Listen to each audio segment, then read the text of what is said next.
Pembacaan dari Kitab Ulangan. Dalam perjalanan di padang gurun, Musa berkata kepada bangsa Israel, "Cobalah tanyakan dari ujung langit ke ujung langit tentang zaman dahulu sebelum engkau ada, sejak saat Allah menciptakan manusia di atas bumi. Apakah pernah terjadi sesuatu yang demikian besar? Atau apakah pernah terdengar sesuatu seperti ini? Pernahkah suatu bangsa mendengar suara Allah yang bersabda dari tengah-tengah api, seperti yang kau dengar dan engkau tetap hidup? Atau pernahkah suatu Allah mencoba datang untuk mengambil baginya suatu bangsa dari tengah-tengah bangsa lain dengan cobaan, dengan tanda-tanda, serta mukjizat-mukjizat dan peperangan, dengan tangan yang kuat dan lengan yang perkasa, dan dengan kedahsyatan yang besar, seperti yang dilakukan Tuhan Allahmu bagimu di Mesir di depan matamu? Sebab itu, ketahuilah pada hari ini dan camkanlah bahwa Tuhanlah Allah di langit, di atas, dan di bumi di bawah, tidak ada yang lain. Berpeganglah pada ketetapan dan perintahnya yang kusampaikan kepadamu pada hari ini, supaya baiklah keadaanmu dan keadaan anak-anakmu di kemudian hari. Maka engkau akan hidup lama di tanah yang diberikan Tuhan Allahmu kepadamu untuk selama-lamanya." Demikianlah sabda Tuhan.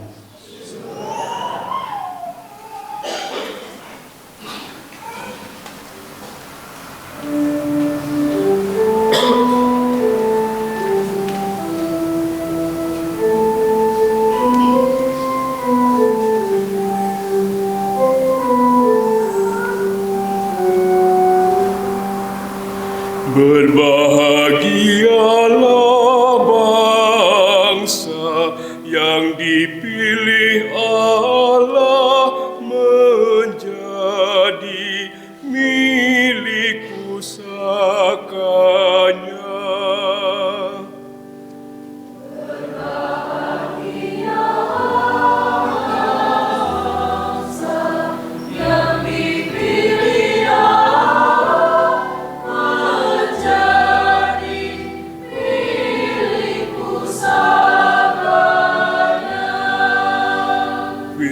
Tuhan itu benar,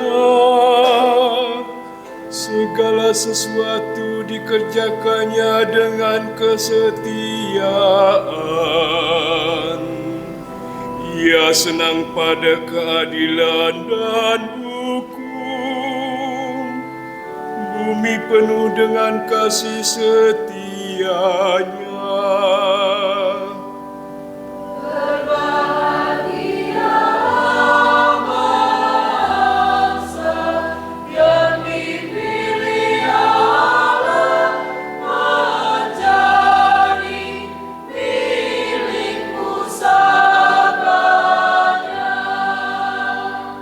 Firman Tuhan, langit telah dijadikan, oleh nafas dari mulutnya diciptakan segala tentaranya. Dia berfirman, maka semuanya jadi. Dia memberi perintah, maka semuanya ada.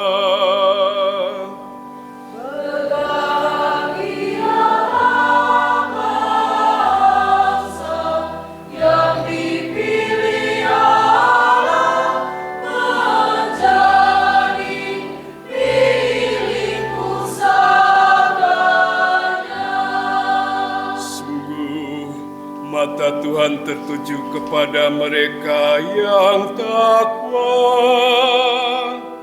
kepada mereka yang berharap akan kasih setia-Nya. yang hendak melepaskan jiwa mereka dari maut dan memelihara hidup mereka pada masa kelaparan.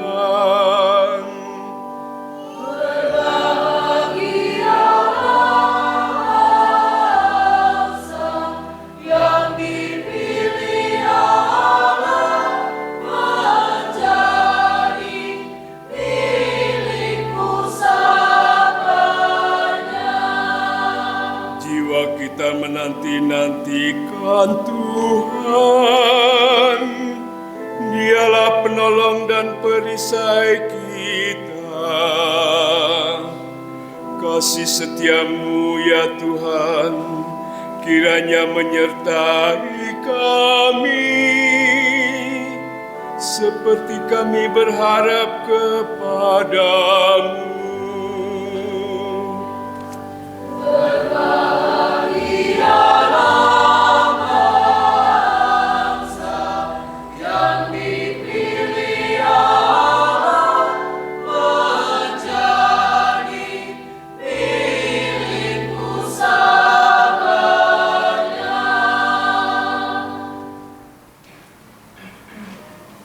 Pembacaan dari surat Rasul Paulus kepada jemaat di Roma. Saudara-saudara terkasih, semua orang yang dipilih oleh Roh Allah adalah anak Allah. Sebab kamu menerima bukan roh perbudakan yang membuat kamu menjadi takut lagi, melainkan roh yang menjadikan kamu anak Allah. Oleh roh itu kita berseru, Abba ya Bapa. Roh itu memberi kesaksian bersama-sama roh kita bahwa kita ini anak Allah. Dan kalau kita ini anak, berarti kita juga ahli waris, yakni ahli waris Allah sama seperti Kristus. Artinya, jika kita menderita bersama Dia, kita juga akan dipermuliakan bersama dengan Dia. Demikianlah sabda Tuhan.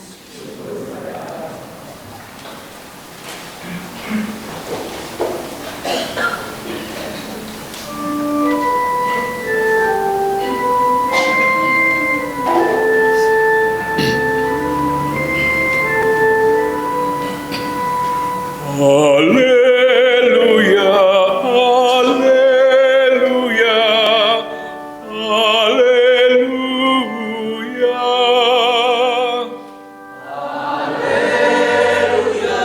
haleluya, haleluya. Kemuliaan kepada Bapa dan Putra dan Roh Kudus, Allah yang kini ada, yang dulu ada, dan yang akan tetap ada. Haleluya, haleluya, haleluya, haleluya,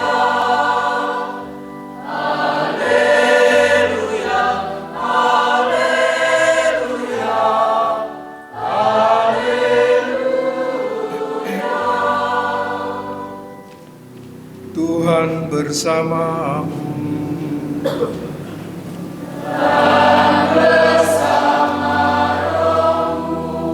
Inilah Injil Yesus Kristus menurut Matius.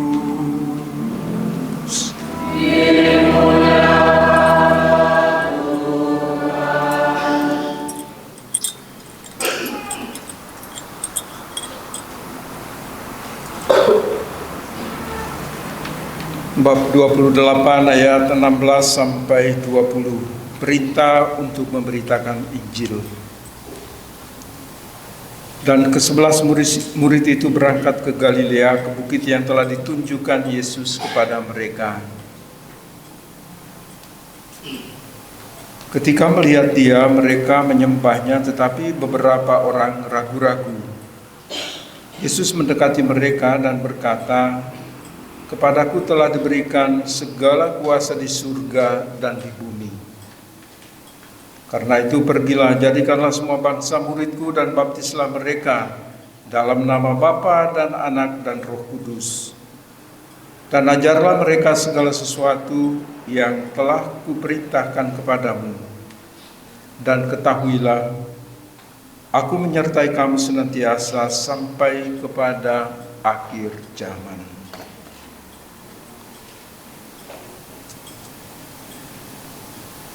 Demikianlah sabda Tuhan.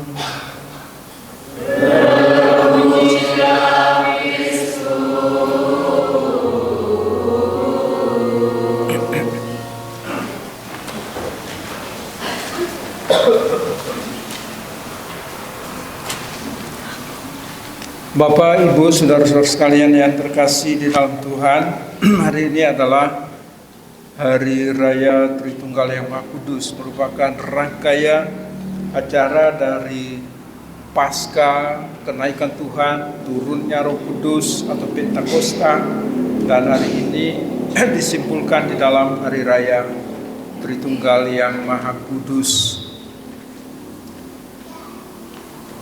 Untuk hari raya ini seringkali menimbulkan kesulitan.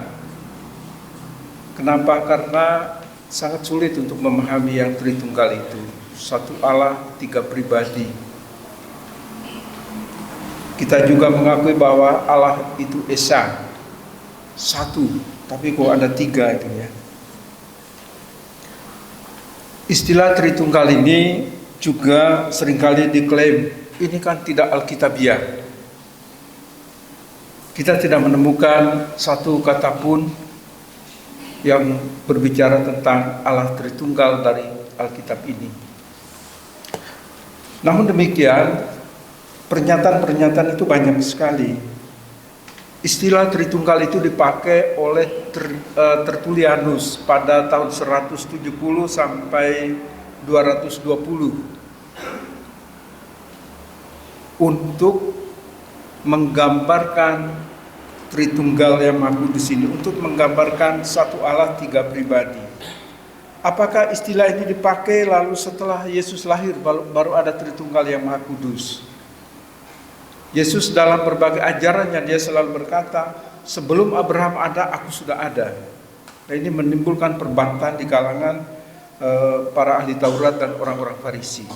Tapi ketahuilah, mari kita lihat bahwa sebetulnya Allah Tritunggal yang Maha Kudus itu sudah ada sejak dunia dijadikan. Mari kita lihat, saya baca sebentar ya, dari Kejadian bab 1 ayat 1 sampai 3. Itu sudah, di sana sudah digambarkan tentang satu Allah tiga pribadi itu. Ayat 1. Pada mulanya Allah menciptakan langit dan bumi. Nah, jadi ada Allah. Bumi belum terbentuk dan kosong, gelap gulita menutupi samudera raya. Roh Allah melayang-layang di atas permukaan air. Berfirmanlah Allah, jadilah terang. Sebetulnya ini berbicara tentang Allah, berbicara tentang Roh Kudus, berbicara tentang firman. Firman itu adalah Yesus sendiri, ya. Firman itu adalah Yesus sendiri. Misalnya ditegaskan lagi oleh Yohanes, Romo cuma menunjukkan saja ya. Injil Yohanes bab 1. Pada mulanya adalah firman. Firman itu bersama-sama dengan Allah dan firman itu adalah Allah. Segala sesuatu dijadikan oleh Dia dan tanpa Dia tidak ada satu pun yang telah jadi dari segala yang telah dijadikan. Dalam Dia ada hidup dan hidup itu adalah terang manusia. Jadi tanpa firman ini tidak ada satu pun yang dijadikan. Kalau Anda membaca kisah penciptaan, semua dengan berfirman. Berfirmanlah Allah. Berfirmanlah Allah, berfirmanlah Allah, berfirmanlah Allah, dan seterusnya sampai dengan hari yang ke-6. Berfirman Allah, hendaklah segala air yang di bawah langit dan seterusnya. Jadi sebetulnya Allah, kemudian firman-Nya dan Roh-Nya itu sudah ada bersama-sama sejak semula. Bukan pada saat Yesus lahir baru ada yang namanya Tritunggal yang Maha Kudus itu. Jadi kalau orang, dan masih banyak lagi kalau kita membaca doa Yesus dalam Injil Yohanes bab 17, juga di sana bagaimana persatuan mesra antara Bapa, Putra dan Roh Kudus. Kemudian Yesus memasukkan kita semua sebagai murid-Nya juga di dalam persatuan itu. Jadi Bapa, Putra dan Roh Kudus itu memang selalu bersama-sama. Hanya seringkali kan orang mencari yang hurufiah. Ini kan tidak ada. Kalau mau cari yang hurufiah ya itu kan terlalu terlalu bebal menurut saya. Kiai ustadz aja nggak ada dalam Al-Quran, pendeta juga nggak ada di dalam Alkitab. Kenapa mereka pakai? Gitu loh. Jadi ini Tertullianus kemudian juga dilanjutkan oleh Athanasius. Mereka itu ya Tertullianus lebih awal ya dari itu. Lalu dia membahasakan seperti tadi Allah, firman-Nya, Roh-Nya dia gambarkan dengan Tritunggal dalam Allah yang Esa itu. Jadi kalau kita berbicara tentang Tritunggal itu, kita tidak berbicara sesuatu di luar Allah, tetapi selalu dalam konteks keesaan Allah. Kalau kita berbicara tentang Tritunggal, mungkin orang Jawa tahu ya, ada Eka, ada Dwi, Tri, Panca, apalagi lah catur segala macam. Jadi ini bukan soal numerik, bukan soal angka, bukan soal jumlah. Ya. Mungkin karena kita karena pakai Tritunggal atau Trinitas, kemudian kita berpikir tentang tiga kan? Tidak demikian. Ya. Ini bukan soal jumlah, ya, tetapi soal Allah mengungkapkan dirinya. Soal pengungkapan diri Allah. Allah sebagai Bapa, ini wujud. Bagaimana Allah menyatakan dirinya, mengungkapkan dirinya sebagai Bapa yang seperti dalam syahadat kita, dia menciptakan langit, bumi dan seterusnya.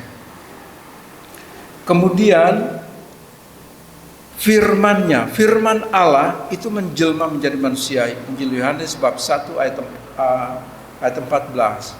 Firman itu telah menjadi manusia. Ya, jadi firman Allah itu menjelma menjadi manusia.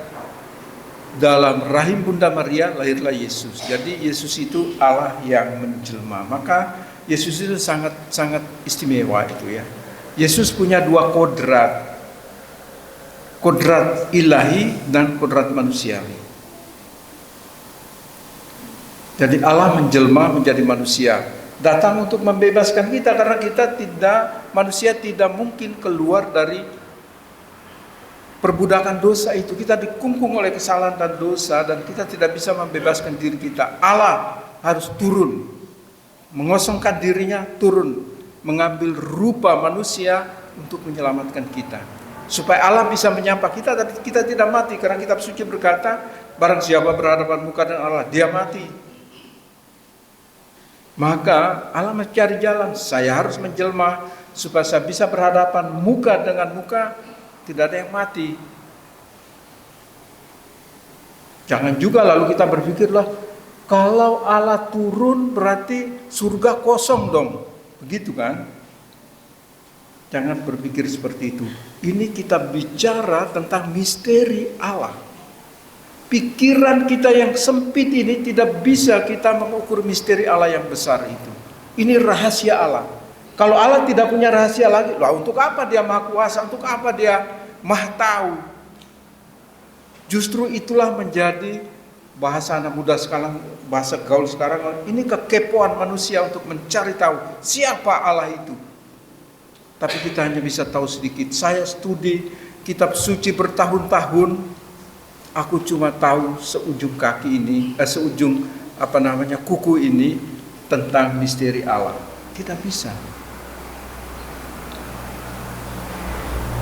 Kalau Allah mengosongkan dirinya turun, jadi kita jangan berpikir soal ruang dan waktu. Allah itu menguasai ruang dan waktu. Jadi kita semua ini ada dalam ruang mata Allah. Satu contoh bagaimana Allah menguasai ruang dan waktu. Yesus setelah bangkit, jadi yang menderita sengsara itu kan kodrat manusiawinya. Dia lahir, dia makan, minum, berjalan dari satu tempat ke tempat yang lain, kemudian dia menderita sengsara. Itu kemanusiaannya. Tetapi setelah dia wafat, dia bangkit, dia kembali kepada keilahiannya. Nah, dia kembali kepada keilahiannya. Yesus menguasai ruang dan waktu.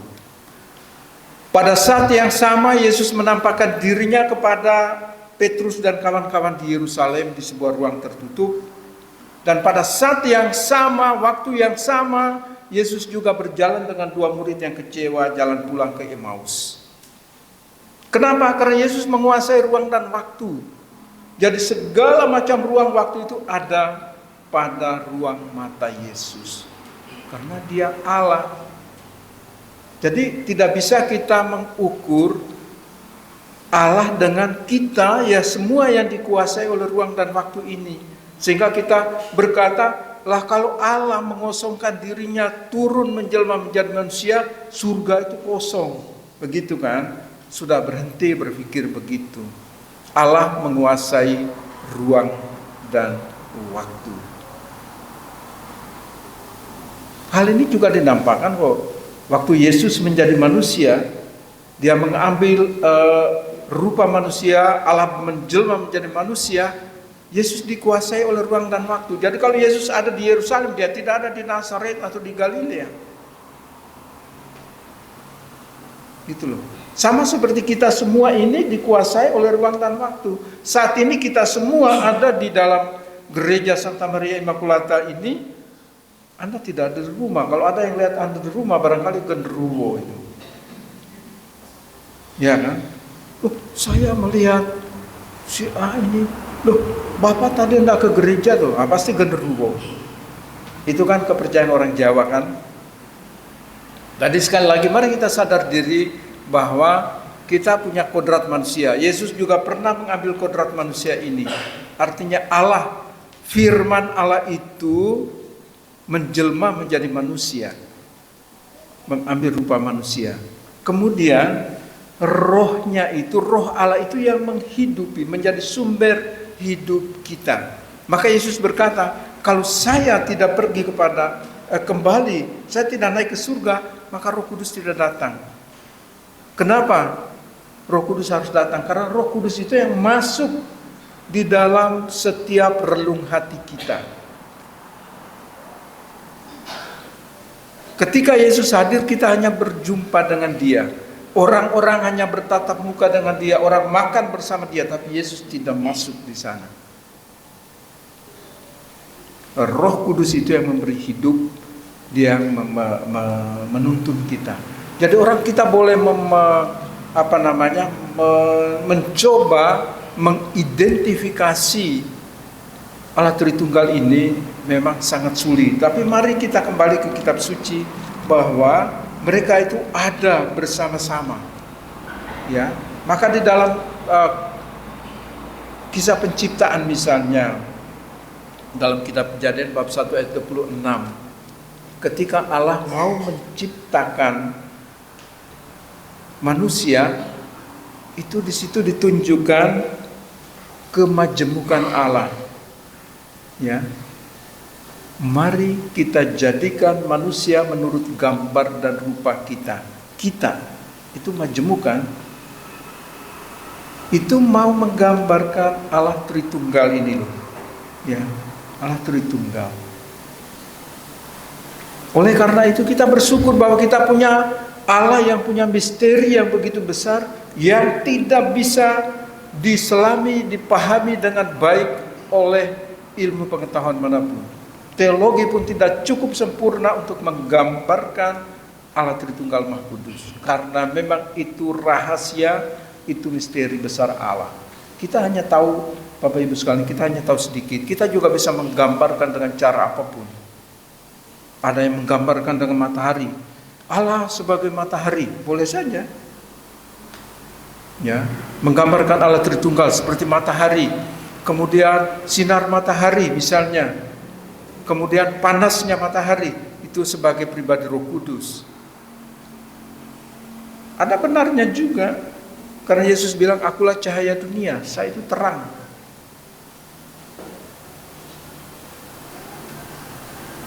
Orang yang diurapi oleh Roh Kudus, katanya sampai kepanasan. Romo belum pernah merasa seperti itu, tapi kata beberapa orang kalau misalnya dalam doa-doa tertentu, para pendoa atau apapun mengurapi mereka, lalu mereka rasa panas. Itulah Roh Kudus katanya. Ya aku sih, ya bisa, saya punya hak untuk tidak percaya ya toh. Dan orang lain boleh percaya, saya tidak klaim itu. Tapi ya saya hidup biasa-biasa saja, tapi saya tetap percaya pada Allah, percaya pada Yesus Kristus, percaya pada Roh Kudus. Kita hanya bisa mengenal Allah dari karya ciptanya, kan gitu. Itu paling gampang. Gunung Slamet, meskipun namanya Slamet, bukan berarti Pak Slamet yang membangun gunung itu. Tidak, itu ciptaan Allah. Ciptaan Allah tidak pernah akan habis. Contoh paling sederhana, kalau Anda pergi ke laut, ikan itu diambil oleh nelayan tiap hari, siang, malam, siang, nggak habis. Kenapa? Karena itu punya Allah. Kalau punya manusia, pergi pelihara ikan berapa kolam pun panen selesai. Karena itu punya manusia, tapi punya Allah nggak pernah akan habis. Itu semua disediakan Allah untuk kita, ciptaannya itulah. Itulah sebabnya kenapa kita bilang Allah Bapa pencipta langit, bumi dan segala isinya. Dia pencipta. Siapa yang harus memelihara ciptaan ini? Yesus, firman-Nya harus menjadi manusia. Jadi Yesus hadir itu untuk menebus dan membebaskan dunia dan manusia dari kesalahan dan dosa. Maka sekarang ini ada seruan pertobatan ekologis, ya kan? Kita ini kan perusak hutan, ya. Kita ini perusak lingkungan. Tapi sebetulnya kalau kita melihat, ya ada bapak-bapak juga lah. Tapi saya lihat ibu-ibu itu sebetulnya pencinta lingkungan. Wow, ditanam bunganya macam-macam. Warna ini, warna itu, dirawat dengan bagus-bagus. Terus dia bercerita dengan bunga-bunga itu, entah anggrek atau bunga yang lain. Sebetulnya ibu-ibu ini seperti Bunda Maria itu, ibu lingkungan hidup. Bunda Maria itu, pernahkah kamu lihat di tempat ziarah Bunda Maria itu ada tempat yang tandus? Nggak ada. Di Kaliori itu dulu tandusnya luar biasa. Mulai tahun 89, 90 terus tanam. Sekarang kan teduh sekali. Anda jalan salib meskipun berliku-liku naik turun nggak kepanasan. Bapak, Ibu, saudara-saudara sekalian yang terkasih di dalam Tuhan, Roh itu dia menjadi filter kita. Dia di satu sisi memberi hidup, di sisi lain juga memfilter kita. Pernah Anda mengalami mengambil sebuah keputusan yang sulit? Kadang-kadang Roh Kudus berbisik pelan, jangan lakukan itu. Kalau Anda mau korupsi misalnya, atau Anda mau berbuat curang, biasanya ada suara yang dari lubuk hatimu yang paling dalam berkata, jangan lakukan itu. Itu biasanya itu suara Roh Kudus. Kalau roh jahat itu cerewet seperti iklan di televisi itu ya, selalu menampilkan yang to be number one, nomor satu, seperti kecapnya nomor satu, Indomie nomor satu, ini semua nomor satu. Itu iklannya iblis. Tapi iklan roh yang baik selalu berkata, hati-hati, apakah baik untuk kesehatan? Nah itu. Jadi dia selalu berbisik lembut. Mari Bapak Ibu Saudara-saudara sekalian yang terkasih dalam Tuhan, apapun itu iman kita itu, syahadat iman kita berdasarkan 3 pilar ini, Bapa, Putra, dan Roh Kudus. Itulah sebabnya kita orang Katolik selalu menandai diri kita dengan tanda salib. Dan itu satu-satunya tanda yang kita punya. Anda di tempat keramaian, kalau ada ajakan, mari kita berdoa, menurut agama dan kepercayaan kita masing-masing. Apakah Anda masih malu membuat tanda salib? Masih malu ya? Gak usah malu. Biasanya ibu-ibu lebih berani, kaum perempuan lebih berani pakai kalung salib, antingnya juga dikasih ada salibnya. Tapi bapak-bapak umumnya lebih maksudnya dalam hal imannya kan dia tidak suka tampil frontal. Tapi ibu-ibu lebih mungkin tanpa disadari juga ya, bukan untuk pamer, tapi mereka lebih jatuh cinta pada Yesus daripada bapak-bapak. Tapi apapun itu, ini iman kita, itu syahadat kita. Ya, kita punya 3 kalimat syahadat: percaya pada Allah, percaya pada Yesus, percaya pada Roh Kudus. Dan kalau kita membuat tanda salib itu, kita menanda diri kita dengan ketiga kalimat syahadat kita. Ya. Jadi jangan takut membuat tanda salib di restoran, membuat tanda salib dimanapun. Tandailah selalu dirimu dengan tanda salib ini, karena itulah ketiga kalimat syahadat kita. Bapak Ibu, saudara-saudara sekalian yang terkasih dalam Tuhan, marilah kita semakin hari kita semakin membaharui diri kita untuk tetap percaya pada Allah, Yesus Kristus dan Roh Kudus. Kemuliaan kepada Bapa dan Putra dan Roh Kudus. Sekarang marilah kita bangkit berdiri, kita menegaskan iman kita dengan mendoakan syahadat para rasul. Aku percaya akan Allah,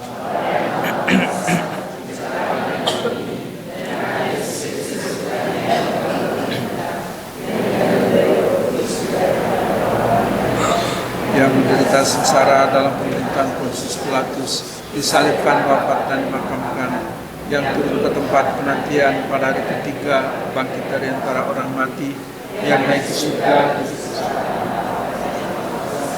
Merdeka, merdeka.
Oleh sebab itu pada hari raya Festival Agustus ini kami menghadapi kau satu jiwa dengan seluruh umat bawah dan khususkan Purwokerto dalam kesatuan dengan seluruh dunia. Dalam perayaan ini kami mengenangkan bahwa Kristus kami dari alam maut dan Kau telah menunjukkan Dia dan mengaruniakan kepadanya nama yang mengatasi segala nama. Dalam nama Dia yang adalah Tuhan kami mohon kuduskanlah persembahan ini dengan pencurahan roh-Mu agar bagi kami dan tubuh dan darah Tuhan kami Yesus Kristus. Ketika Dia diserahkan untuk menanggung sengsara dengan dewa, Yesus mengambil roti dan sambil mengucap syukur, Dia mengucapkan, lalu memberikannya kepada murid-muridnya seraya berkata, "Terimalah dan makanlah kamu semua, inilah tubuhku yang diserahkan bagimu."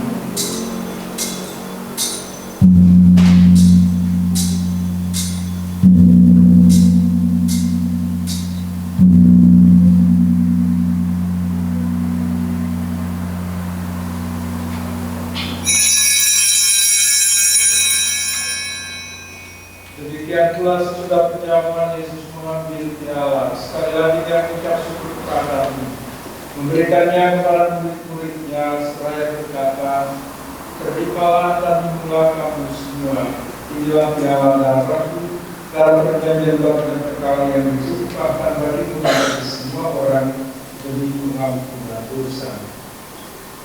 Melakukanlah ini sebagai kenangan akan daku."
Sambil menangkan wafat dan kebangkitan Kristus, kami mempersembahkan kepada Dia Bapa untuk kehidupan dan jalan keselamatan.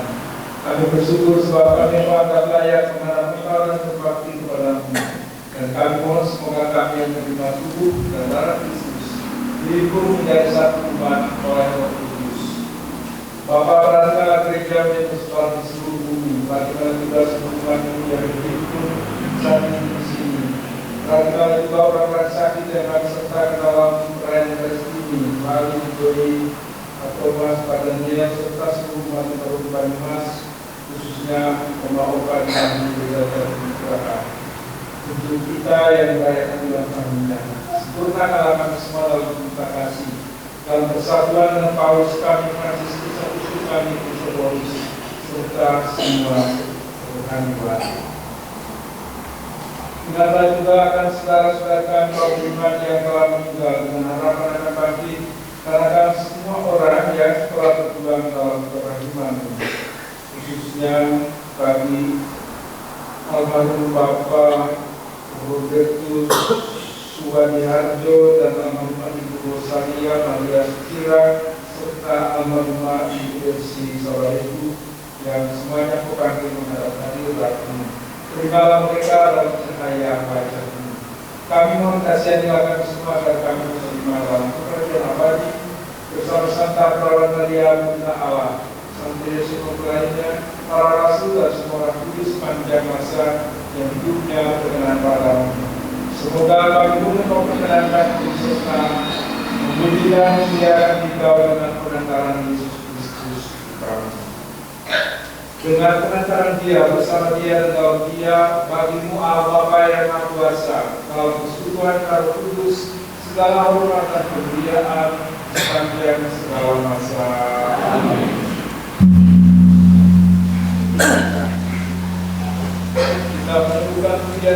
kita dengan menyanyikan doa yang tidak tertulis.